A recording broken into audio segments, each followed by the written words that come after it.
Hello all, transparent net ஆரி work blouse எப்படி பண்ணலாங்கிறத இந்த வீடியோவில் பார்த்துடலாம். ஸ்லீவ்ஸ் எல்லாம் இந்த டிசைன் கொடுத்து transparency, front as usual pattern ப்ளவுஸோடைய அளவு ப்ளவுஸ் வச்சு பேட்டர்ன் போட்டு எடுத்துடலாம்.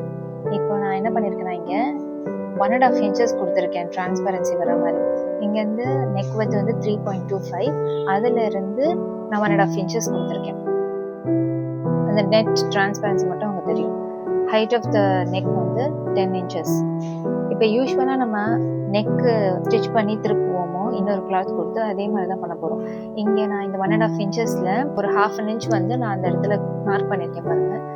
பின்னாடி நான் ஒரு கிளாத்தை கொடுத்துட்டு அந்த இடத்துல நான் ஸ்டிச் போட்டு கட் பண்ணி நான் அப்படியே திருப்ப போகிறேன். டிரான்ஸ்பரன்சி மட்டும் வெளியே டிரான்ஸ்பரண்ட்டாக இருக்கிற மாதிரி ஸ்டிச்சஸ் போட்டிருக்கேன். இப்போ இதை கட் பண்ணி எடுத்துட்டு நம்ம யூஸ்வலாக நெக் பண்ணுற மாதிரியே திருப்பிடலாம்.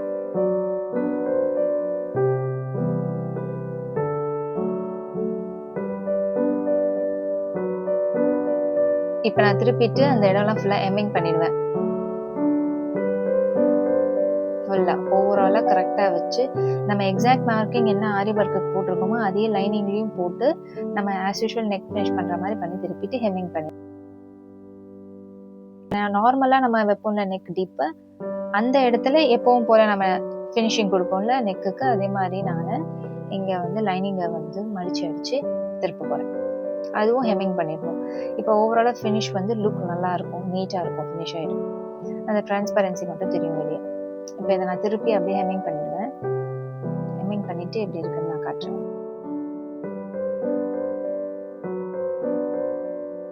ஃபுல்லாக கன்சீல் ஆகிடும், எங்கேயும் ராஜஸ் தெரியாது, பர்ஃபெக்ட் ஃபினிஷ் இருக்கும். இப்போ ஸ்லீவ்ஸ் என்ன பண்ணலான்னா அதே மாதிரி இந்த ட்ரையாங்குலர் ஷேப்புக்கு அந்த எக்ஸாக்ட் மார்க்கிங்கை லைனிங்கில் பண்ணிடணும். இந்த ட்ரையாங்கிள் ஷேப்பு அந்த இடம் மட்டும் நமக்கு டிரான்ஸ்பரண்ட்டாக இருக்கும். ஸோ இந்த இடத்துல நான் எக்ஸாக்டாக அந்த ட்ரையாங்குலர் ஷேப்பு மார்க் பண்ணி எடுத்துட்டு அந்த ஓரத்தை அப்படியே ஸ்டிச் பண்ணி எடுத்துடலாம். லைனிங்கை வந்து வச்சு உள்ள ஆஸ் யூஷுவல் லைனிங், ஓகேவா? ஜென்ரலாக நம்ம லைனிங் வைப்போம்ல அதை அப்படியே உள்ளே வச்சுருங்க.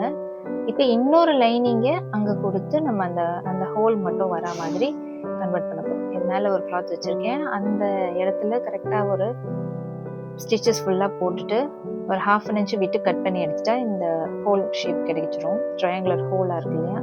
இப்போ நீங்கள் எப்பவும் பண்ணுவோம்ல நம்ம நெக்கு, அந்த மாதிரியே வச்சு திருப்பிடலாம். திருப்பிட்டு இதையும் ஹெம்மிங் பண்ணிடணும்.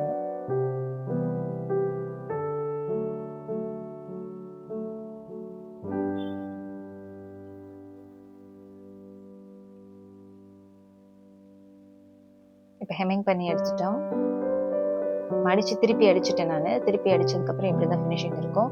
அதுக்கப்புறம் திருப்பவும் இப்போ யூஸ்வலான ஒரு ஸ்லீவ் எப்படி ஸ்லீவுக்கு நம்ம லைனிங் அட்டாச் பண்ணுவோமோ அதே மெத்தட் அதுக்கப்புறம் ஃபாலோ பண்ணிடலாம். ஃபைனல் அவுட்கம் எப்படி இருக்குன்றதை பார்த்துடலாம்.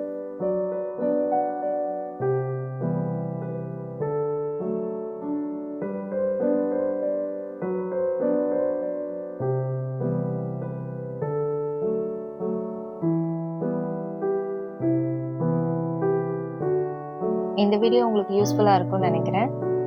இதே மாதிரி நிறைய யூஸ்ஃபுல்லான வீடியோஸோட உங்களை மீட் பண்ணுறேன். Until then, it's bye from Banu.